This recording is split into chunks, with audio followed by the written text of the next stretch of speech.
Assalamualaikum warahmatullahi wabarakatuh. Nama saya Siti Rubaiatul Adawiyah dari kelas Akidah dan Filsafat Islam 7B, Fakultas Usuluddin Universitas Islam Negeri Sunan Gunung Jati Bandung, ingin mereview sebuah artikel yang berjudul Nusyuz antara kekerasan fisik dan seksual, ditulis oleh Nur Faiza. Nusyuz sendiri merupakan konsepsi hukum klasik yang telah terkodifikasikan sebagai aturan hukum Islam atau disebut KHI. Menurut ulama, nusyuz adalah hal yang terberi, terutama karena sudah terberi label ajaran agama sehingga dipandang sakral dan tidak ada ruang untuk mengkritisinya apalagi mengubahnya. Ketentuan nusyuz dalam KHI hanya diberlakukan terhadap istri saja dan tidak berlaku bagi suami.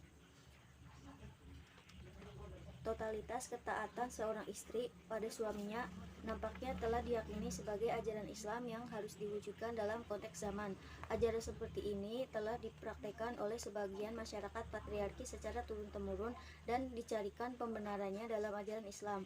Boleh jadi tradisi ini sengaja dipertahankan dan dijustifikasikan oleh dogma agama dalam rangka mencapai tujuan tertentu seperti mendominasi dan menguasai perempuan mulai dari rumah tangga sampai masyarakat luas. Tujuan dari nusyuz sendiri itu sebenarnya untuk suami dan istri, namun KHI hanya membebankan nusyuz kepada seorang istri. Metode yang digunakan dalam penulisan artikel ini adalah metode deskriptif yang terdiri dari kumpulan jurnal, artikel, atau karya tulis ilmiah lainnya.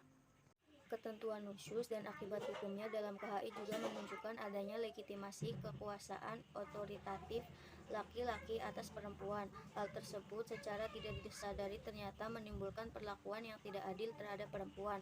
Argumen yang bisa gender dengan perempuan sebagai pihak yang setingkat lebih rendah dari laki-laki akan menimbulkan ketimpangan antara pola relasi suami istri, karena pola relasi suami istri adalah relasi kemitraan dan bukan kekuasaan. Dalam arti lain, hak perempuan haruslah dipandang sama dengan hak laki-laki, sehingga ide dasar relasi suami istri untuk merelasisikan keluarga sakinah mawaddah warahmah akan tercapai.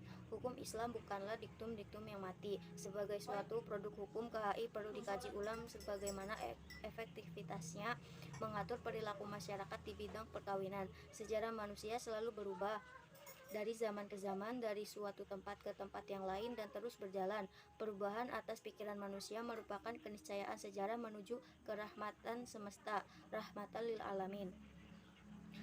Menurut saya, awal mulanya ada nusyuz itu berasal dari Quran surat An-Nisa ayat 34 yang berbunyi ar-rijalu qawwamuna 'alan nisa.